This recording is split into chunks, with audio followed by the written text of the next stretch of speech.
पूर्णमदः पूर्णमिदं पूर्णात् पूर्णमुदच्यते पूर्णस्य पूर्णमादाय पूर्णमेवावशिष्यते। ओम शांति शांति शांति। ओम गुरुभ्यो नमः। सभी को सप्रेम प्रणाम। आजिर दिव्य सत्संग को आपण मन को स्वागत करुच्ची।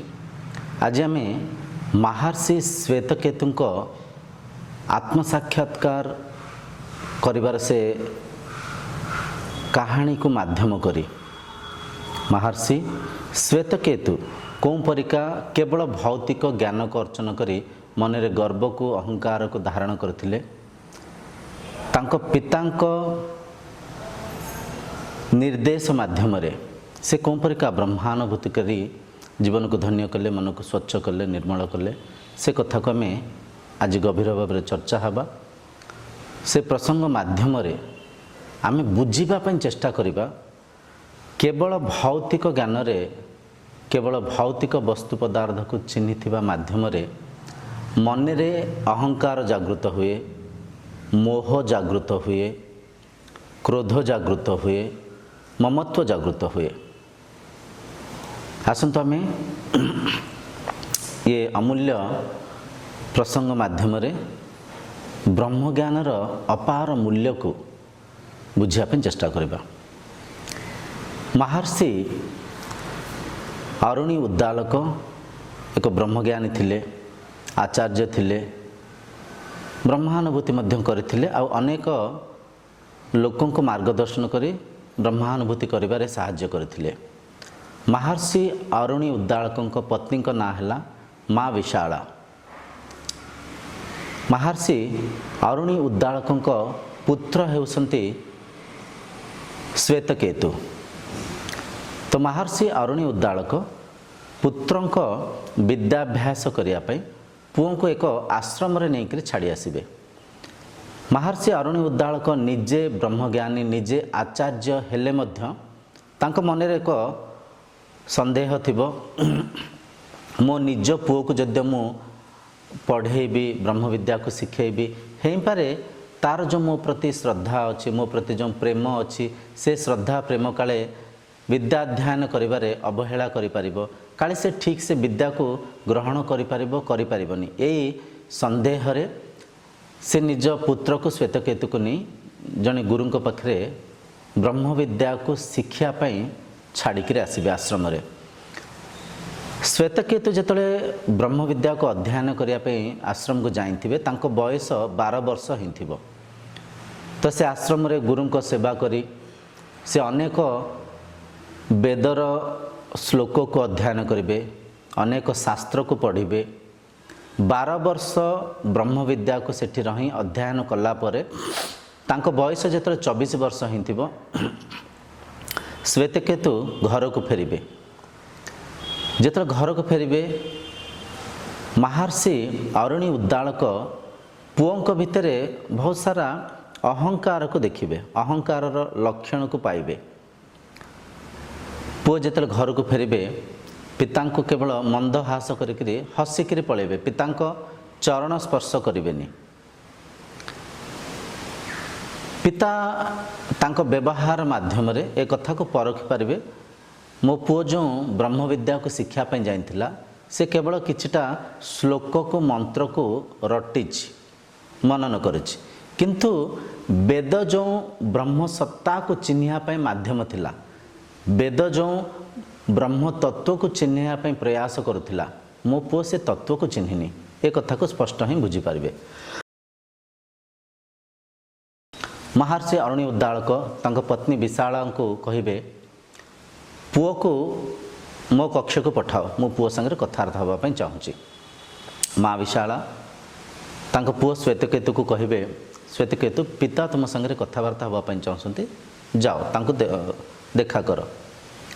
श्वेतकेतु जीवे महर्षि अरुणी उद्दालक जो कक्ष थिबो ता भितर को जीवे, जाई कहिबे, हाँ पिताश्री कहतु आपण मो संगे कौन वार्तालाप करने चाहती। महर्षि अरुणी उद्दालक पुओ को कहिबे, हे पुत्र, तम विद्या अभ्यास विद्या अध्ययन संपूर्ण होइछि तो तमे आगामी दिन रे आउ किछि पढ़िबा पई आउ किछि ब्रह्म विद्या को अध्ययन करिया पई चाहुछ ना विवाह करिया पई चाहुछ तम मत को नबा पई मु इठिक डाकिथिली। तो सेठी श्वेतकेतु कहिबे पिताश्री मु जे पर्यंत जनक सभारे विद्यमान थिबा से शास्त्री पंडितों को हरेइनी मु जे पर्यंत जनक महाराज माने से राज्य प्रांगण रे मु जे पर्यंत विजयी हेनी से पर्यंत मु विवाह करिया पई चाहुनी। मु थरे जनक महाराज जे तांको राजप्रसाद रे थिबा से पंडित मानकु से शास्त्री मानकु मु जितिला परे मु जाय विवाह करिबी। ये व्यवहार माध्यम रे महर्षि अरुणी उद्दालक मनर स्तर रे स्पष्ट हो जिवे पुओ किछि पढ़िनी पुओ किछि शिखिनी। विद्या माध्यम रे जने मनीष भितरे विनय जागृत होबा दरकार। विद्या जनक व्यवहार को परिवर्तन करबा दरकार। विद्या जने मनीष भितरे मनीष पणिया को जागृत करबा दरकार। जने मनीष भितरे समदृष्टि को जागृत करबा दरकार।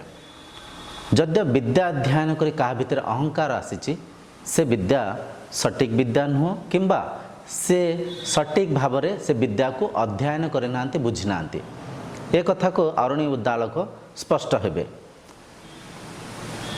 तापरे महर्षि अरुणी उद्दालक पुओ को कहिबे ठीक अछि पुओ तमे आज जाओ काली आमे देखा हबा काली आमे बहुत गभीर चर्चा किछि करिबा। काली सखाळे मते बहुत सखाळु प्रातः काल रे मते भेट कर आमे किछि चर्चा हबा। पुओ पळेबे ता पर दिन पिता पुत्र दुहे घर पाखरे थिबा एक छोट आश्रम रे बसिबे। महर्षि अरुणी उद्दालक तांको पुओ श्वेतकेतु को पचारिबे हे पुत्र मु तुमको किछि प्रश्न पचारुछि मते निर्भय ही उत्तर दियो। तमे ठीक से विद्या अध्ययन करिछ तो वेद जो ब्रह्म सत्ता को जो ब्रह्म तत्व को चिन्हया पे प्रयास करथिला तमे से ब्रह्म सत्ता को चिन्हिच तो जो विद्या को अध्ययन कले मन भितरे अविद्या दूरीभूत हुए अंधकार पलाए आलोक प्रसारित हुए। जो विद्यार अध्ययन माध्यम रे आमे बुझी पारि थाउ आमे सीमित नुह असीम आमे अमृतत्व मु अजर अमर अविनाशी आत्मा से तत्व को तमे चिन्हिच तो जो सत्य को चिन्हिला परे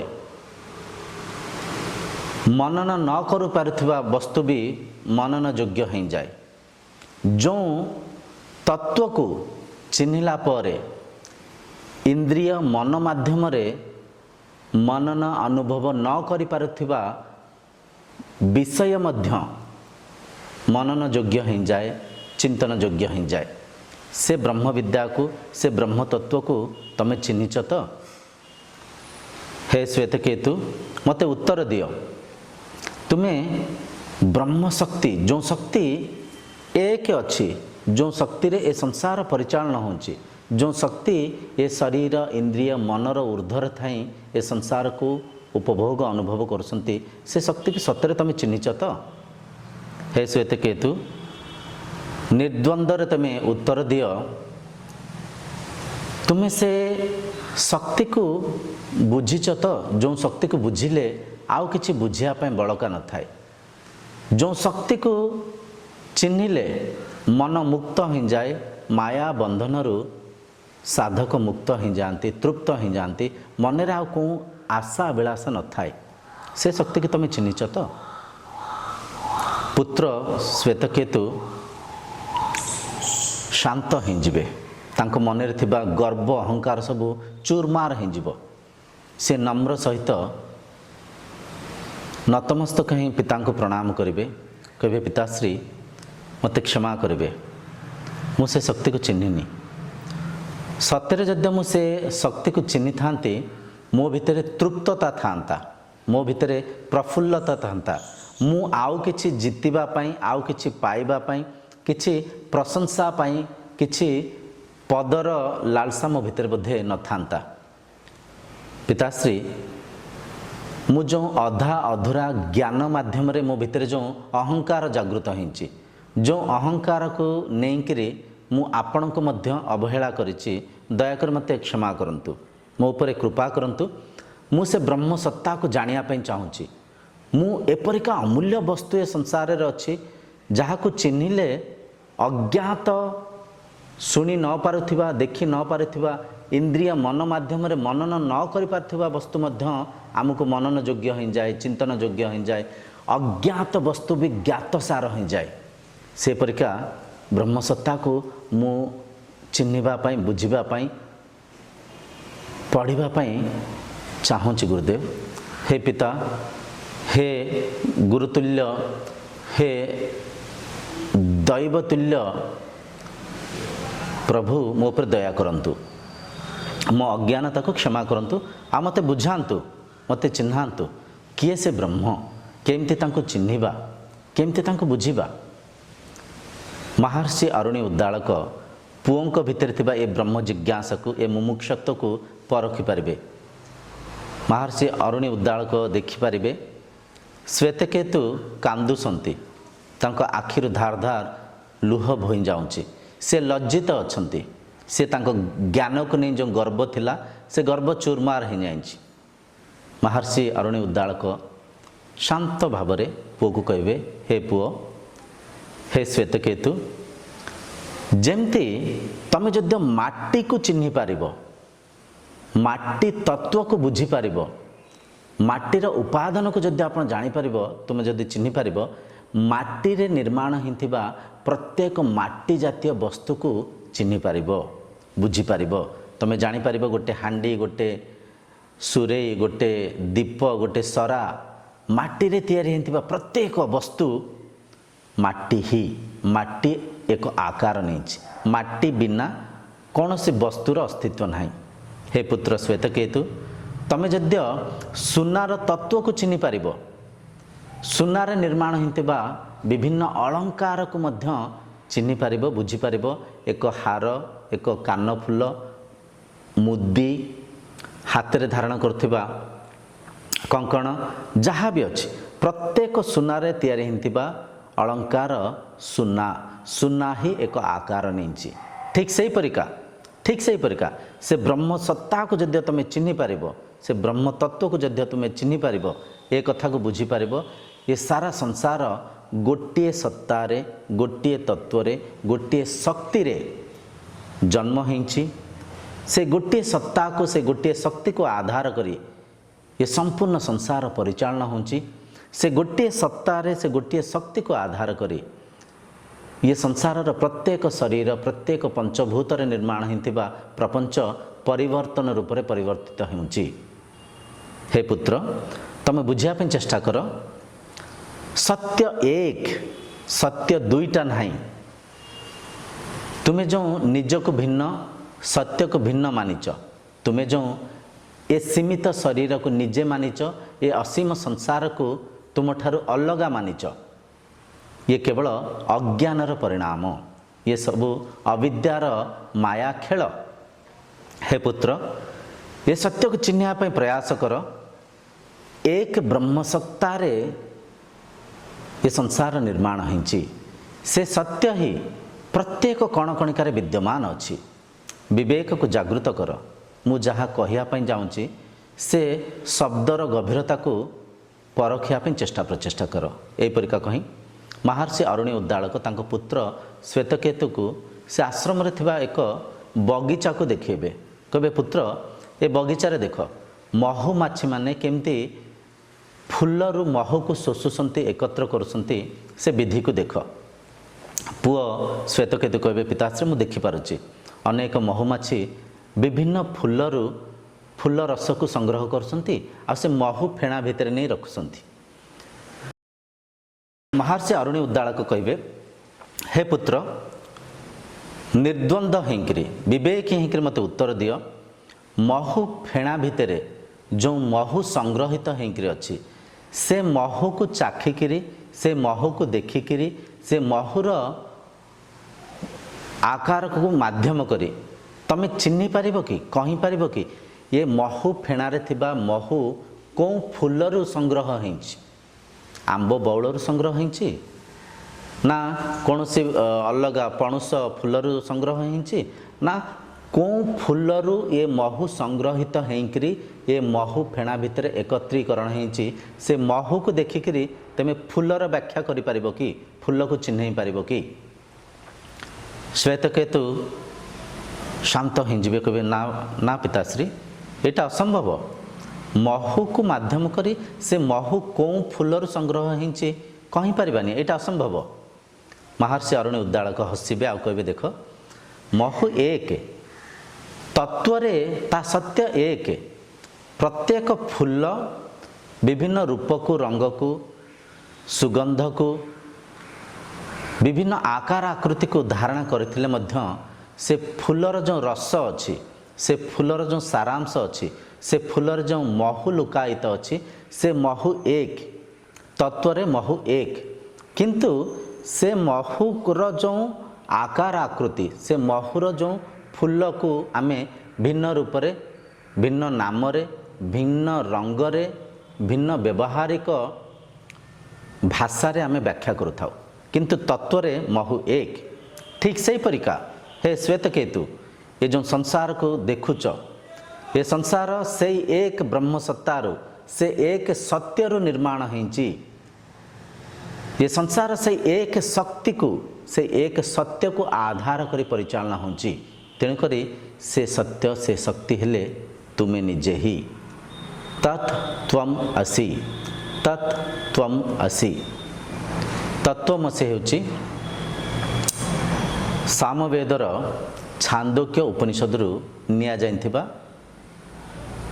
ब्रह्मवाणी महावाक्य महावाक्य गोटे वाक्य भितर अनेक अर्थ लुकाहित अछि तेणुकरी इठी महर्षि उद्दालक पुत्र को बुझेबे हे पुत्र तत्वमसि तत् माने सिए त्वम माने तुमे असि माने अट से शक्ति तुमे ही अट एठी दुईटा शक्ति नाही तुमे अज्ञान रे अविद्या रे देह भाव रे निज को भिन्न ए संसार को भिन्न मानिच किंतु ए संसार तुम भितर कौन से पार्थक्य नाही तत्व रे तुमे ही ए संसार तुमे ही प्रत्येक प्राणी तुमे ही प्रत्येक भौतिक वस्तु पदार्थ तापरे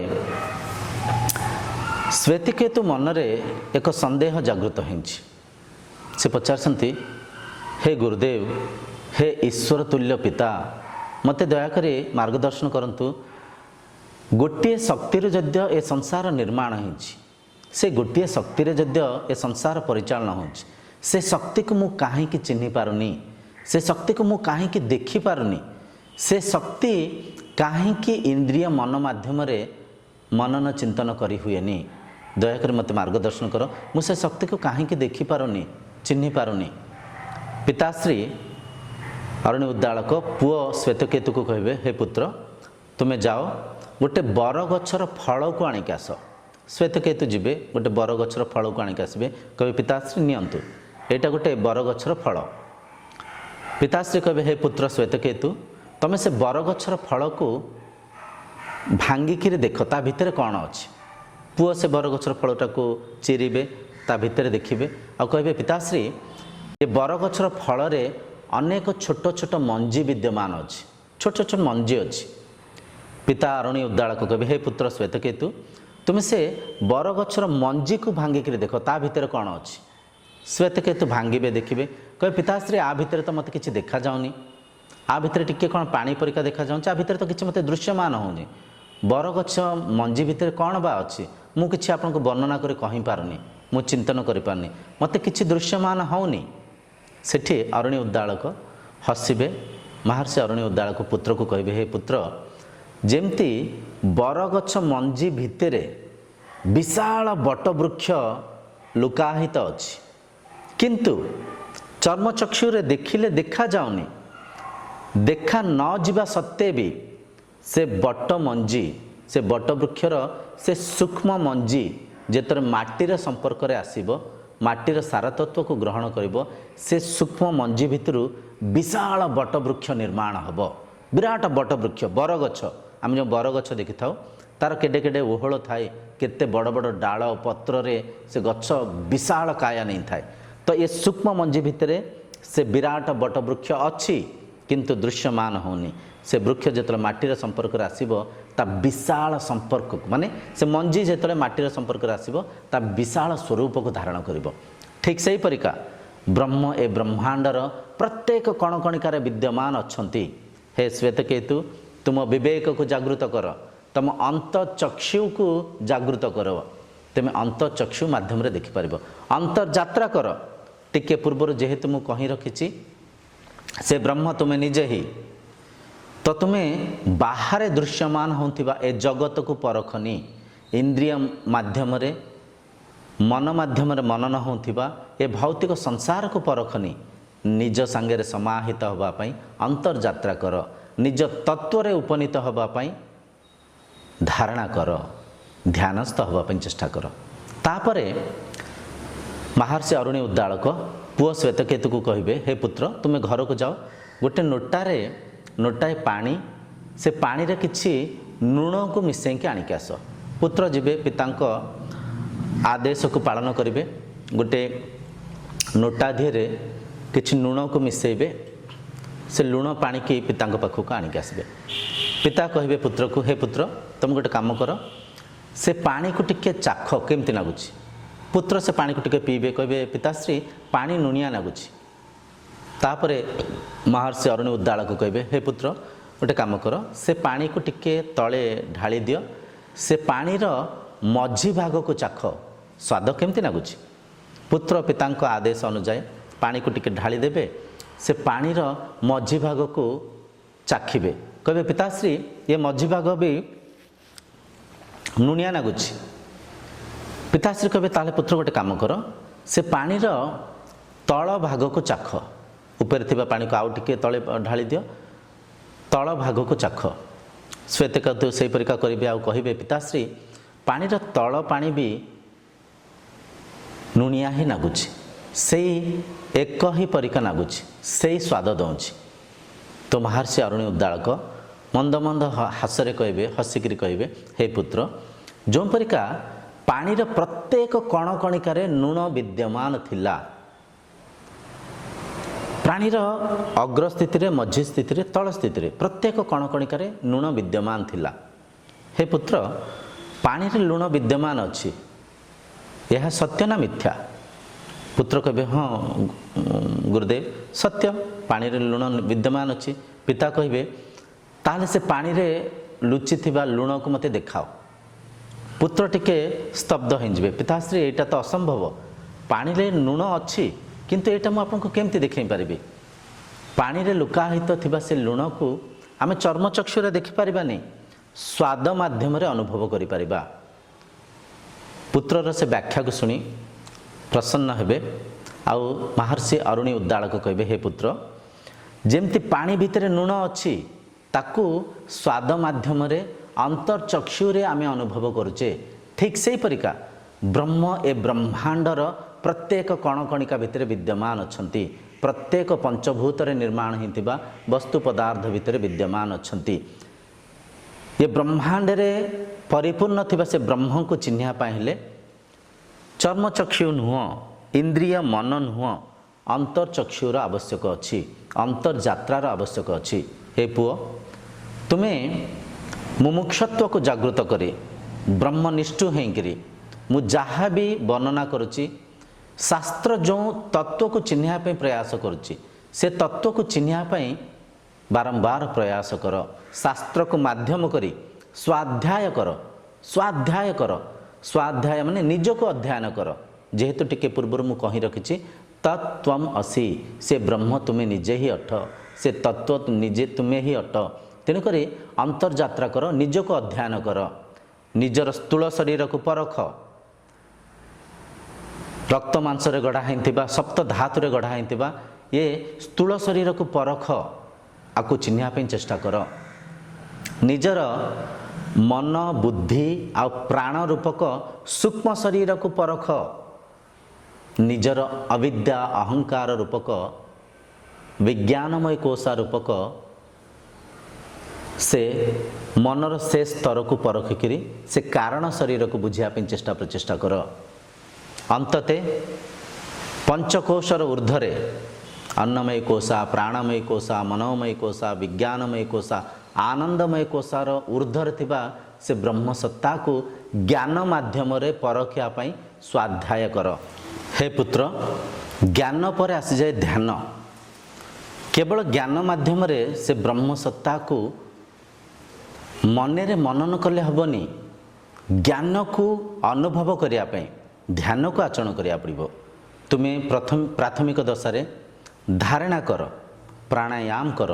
धारणा माध्यम जिते ध्यान घटित हो, ध्यान माध्यम जिते तुम्हें मनर क्षिप्त विक्षिप्त मूढ़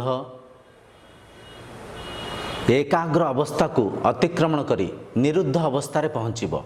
मन को मौन करिब, मन को शांत करिब, मन को स्थिर करि परिबो। समाधि अवस्था को जिते तुम्हें जापर, समाधि जिते तुरीय स्थिति को जापर, ये सत्य को अनुभव करि परिबो। तुम्हें ही ए संसार प्रत्येक कणकणिकार विद्यमान अछ। तत्त्वम असि। तत्त्वम असि हेउछि सामवेदर छांदोग्य उपनिषद निया जाइछि। एटा ब्रह्मवाणी महावाक्य। ये महावाक्य जहाँ कहूँ से सत्य को तुम्हें चिन्ह पार, तुम्हें बुझीपार, तुम्हें अनुभव कर। से सत्ता हेउछि तुम्हें निजे ही, से शक्ति हेउछि तुम्हें निजे ही। तेणुक हे पुत्र, संयमता रक्षा कर। ब्रह्मानुभूति करने हेले मन को शुद्ध कर, इंद्रियों को निग्रह कर। इंद्रिय रूपक ए घोड़ा को नियंत्रण कर, मन रूपक सारथी को नियंत्रण कर। शम दम तितिक्षा श्रद्धा समाधान एपरिक अमूल्य साधना को आचरण कल। निजक चिन्हापी चेष्टा कर। जागृत अवस्था रे ब्रह्म रूपक आत्मा रूपक मु ये संसार को कौन परिका अनुभव करुची। जागृत अवस्था रे संसार आधार इंद्रिय, इंद्रियंकर आधार मन, मनर आधार बुद्धि, बुद्धिर ऊर्ध्वरे मु अच्छी, तुम्हें अछ। ब्रह्म स्तर रे आमे समस्ते एक। जी पिता से पुत्र, जी गुरु से शिष्य। ब्रह्म जेहेतु एक, से एकता स्तर को जाई चिन्हापी चेष्टा कर। जागृत अवस्था रे ए संसार को केमती परखुच, केमती अनुभव करुच, कौन स्थिति रे थाइकरी, कौन स्थान रे थाइकरी मन को, इंद्रिय को एवं ए शरीर को एक वस्तु रूप रे, वस्त्र रूप रे विनियोग करुच। हे श्वेतकेतु, निजर स्वप्न को परख। तुम आधार रे, तुम चैतन्य सत्तार आधार रे तुम भितरे स्वप्न रूपक मनर विचार केमती दृश्यमान होची। संपूर्ण स्वप्न संसार जेमती तुम भितरे, तुम आधार रे दृश्यमान होची, ठीक से ही परिका ए जागृत संसार मध्य तुम भितरे, तुम आधार रे दृश्यमान होची। स्वप्नर आधार, स्वप्नर द्रष्टा, स्वप्नर साक्षी रूप रे जेमती तुम से स्वप्न संसार को देखुथिल, ये जागृत संसार मध्य से स्वप्न तुल्य ही, मायार प्रभाव ही। हे श्वेतकेतु, विवेक को जागृत कर। जागृत स्वप्न ऊर्ध्वरे थिबा सुसुप्ति अवस्था को परख। जेतले गाढ़ निद्रा अवस्था शोई पड़ुच, मन मौन ही जाउची, मन शांत ही जाउची। से स्थिति रे तमे कोठी अछ, कौ परिका अछ, से सत्य को बुझिया पे चेष्टा प्रचेष्टा कर। हे श्वेतकेतु, सर्वप्रथमे मनरु अहंकार त्याग कर, ममत्व को त्याग कर। मनरे थिबा लोभ, मोह, आशा, अभिलाषा, भौतिक इच्छा वांछना को शांत कर। मन को तृप्त कर। मन को से द्रष्टा संगरे, से स्रष्टा संगरे, से विषय संगरे समाहित कर। हे श्वेतकेतु, ज्ञान को आ ध्यान को आधार करी ज्ञान ध्यान रूपक ए पक्षी को धारण कर। आ ये माया संसार रे उड़िया पाई चेष्टा कर। निजर सत सत्ता पाखे पहुँचा प्रचेष्टा कर। हे श्वेतकेतु, विवेक को जागृत कर, विवेक को जागृत कर। श्वेतकेतु तृप्त ही सब कथा को शुणिबे, कृतार्ध हेबे, तांको आखि लुहरे भरीजिव, तांको रूम टांकुरी उठिथिव। श्वेतकेतु आनंदर चरम सीमा को जाइथिबे सी ए सब कथार गभीरता को परखि पारुथिबे काहेकि से शास्त्र पढ़ी से साधना करिसंती किंतु साधनार जो सिद्धि को प्राप्त करे न थांती ज्ञानर से स्रोत को बुझी पारे न थांती एबे पितांक मुखर जो ब्रह्मवाणी को शुणुसंती से कृतार्ध होसंती से चरितार्ध होसंती से आनंदर चरम सीमा को स्पर्श करी लुहरे तांको आखि भरी जाइछि से कहसंती हे पिताश्री मु धन्य हेली पिताश्री आपणक बाणीर जो गभीर तत्व को मु मनन करछि मु बुझी पारुछि से ब्रह्म मु बुझी पारुछि परखि पारुछि से ब्रह्मांडर प्रत्येक कणकणिकार विद्यमान अछंती पिताश्री मते टिके आउ मार्गदर्शन करंतु मु केमती अनुभव करिबी पिताश्री कहिबे हे श्वेतकेतु विवेक को जागृत करी कौन आत्मा कौन अनात्मा कौन नित्य कौन अनित्य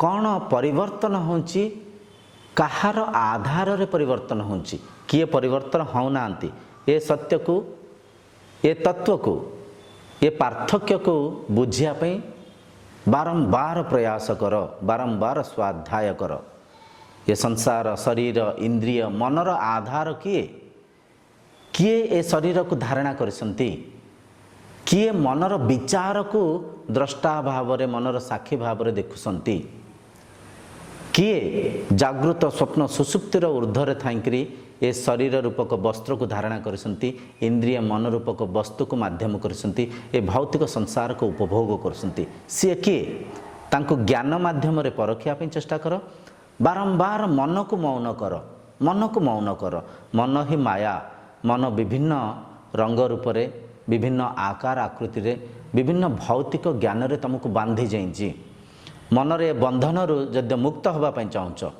तृप्त होबा पई चाहूछ कृतार्थ होबा पई चाहूछ मन को मौन कर मन को शांत कर मन को तृप्त कर निश्चय समय आसीबो तुमे निजर सत्सत्ता को चिन्हि पारिबो ब्रह्मानुभूति करि पारिबो श्वेतकेतु उत्साहित हैं उल्लासित हैं पितांको आशीर्वाद नहीं ये सब कथार गभीरता को बारंबार परखिया पे चेष्टा करिसंती स्वाध्याय करिसंती श्रवण मनन निरिध्यासन करिसंती धारणा माध्यम रे ध्यानस्थ होइसंती समाधिस्थ होइसंती आउ निजर सत्सत्ता को चिन्हिसंती ब्रह्मानुभूति करिसंती तेणुकरी ए शास्त्र प्रमाण शास्त्र केबे मिछ कुएनी ये सब किछि कल्पना गप कहानी नुह ये सत्य ऋषि परंपरा रे साधना परंपरा रे ये सब घटना घटिछि तेणुकरी यह जद्य सत्य ये गभीर विवेक कथा को जद्य आपण बुझी पारुथिबे परखि पारुथिबे निजर मन रे विवेक को जागृत करंतु